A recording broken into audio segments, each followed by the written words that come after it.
Alright, so we have First Maccabees Chapter 14, Capture of Demetrius II. In the 172nd year, King Demetrius assembled his army and marched into Media to obtain help so that he could fight Trypho.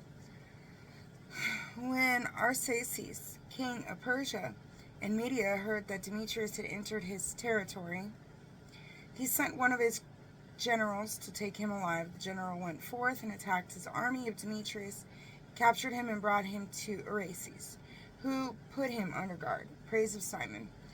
The land was at rest all the days of Simon, who sought the good of his nation. His rule delighted his people, and his glory all his days. As his crowning glory, he took Hope for a port and made it a gateway to the isles of the sea. He enlarged the borders of his nation and gained control of the country. He took many prisoners of war and made himself master of Gatsara, Bethsur, and the citadel. He cleansed the citadel of its impurities. There was no one to withstand him.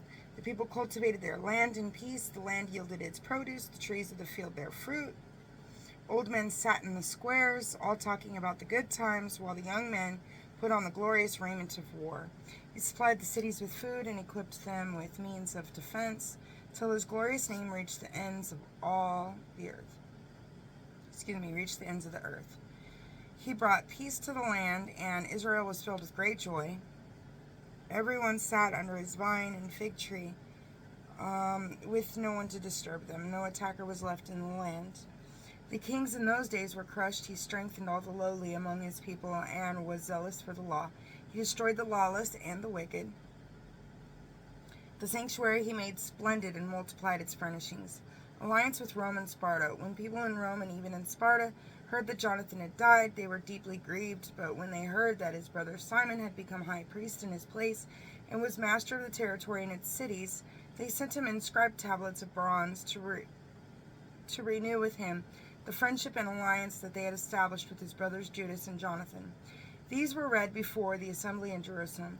This is a copy of the letter that the Spartans sent. The rulers in the city of the Spartans sent greetings to Simon, the high priest, the elders, the priests, and the rest of the Jewish people, our brothers. The ambassadors sent to our people have informed us of your glory and renown, and we rejoiced at their coming. In accordance with what they said, we have recorded the following in the public decrees.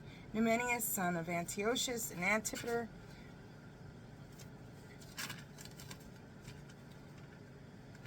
son of Jason, ambassadors of the Jews, have come to us to renew their friendship with us. The people have resolved to receive these men with honor and deposit a copy of their words in the public archives, so that the people of Sparta may have a record of them.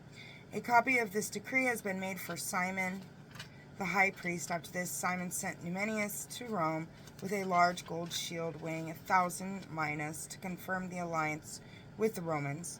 Official honors for Simon. When the people heard of these things, they said, "How shall we thank Simon and his sons? He and his brothers and his father's house have stood firm and repulsed Israel's enemies, and so have established its freedom." So they made an inscription on bronze tablets, which they affixed to pillars on Mount Zion. The following is a copy of the inscription. On the 18th day of Elul, in the 172nd year, that is the third year under Simon, the great high priest in Ceramel, and a great assembly of priests, people, rulers of the nation, and elders of the region, the following proclamation was made to us. Since there have often been wars in our country, Simon, son of the priest Mattathias, descendant of Joarib, and his brothers have put themselves in danger and resisted the enemies of their nation, so that their sanctuary and law might be maintained, and they have thus brought great glory to their nation. Jonathan rallied the nation, became their high priest, and was gathered to his people. When their enemies sought to invade and ravage their country and to violate their sanctuary, Simon rose up and fought for his nation, spending large sums of his own money to equip his nation's forces and give them their pay. He fortified the cities of Judea, especially the border city of Bethsur, formerly the site of the enemy's weaponry, and he stationed there a garrison of Jewish soldiers. He also fortified Hoppa by the sea of Gatsara on the border of Azotus, a place previously occupied by the enemy. These cities he settled with Jews and furnished them with all that was necessary for their restoration. When the people saw Simon's fidelity and the glory he planned to bring to his nation, They made him their leader and high priest because of all he had accomplished and the justice and fidelity he had shown his nation. In every way he sought to exalt his people. In his time and under his guidance they succeeded in driving the Gentiles out of their country and those in the city of David and Jerusalem, who had built for themselves a citadel from which they used to sally forth to defile the environs of the sanctuary and inflict grave injury on its purity.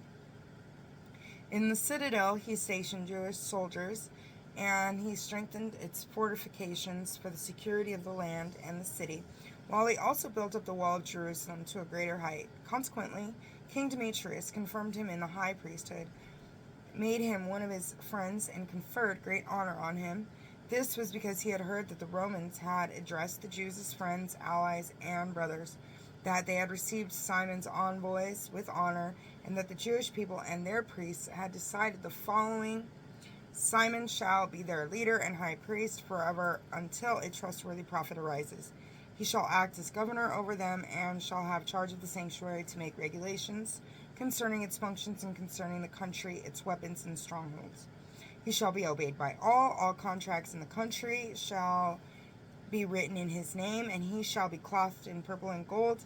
It shall not be lawful for any of the people or priests to nullify any of these decisions, or to contradict the orders given by him, or to convene an assembly in the country without his consent. To be clothed in purple or wear a gold buckle, whoever acts otherwise or violates any of these prescriptions shall be liable to punishment. Thus all the people approved of granting Simon the right to act in accord with these decisions, and Simon accepted and agreed to be high priest, governor, and ethnarch of the Jewish people and priests, and to have authority over all. It was decreed that this inscription should be engraved on bronze tablets to be set up in a conspicuous place in the precincts of the sanctuary, and that copies of it should be deposited in the treasury where they would be available to Simon and his sons. The word of the Lord. Thanks be to God.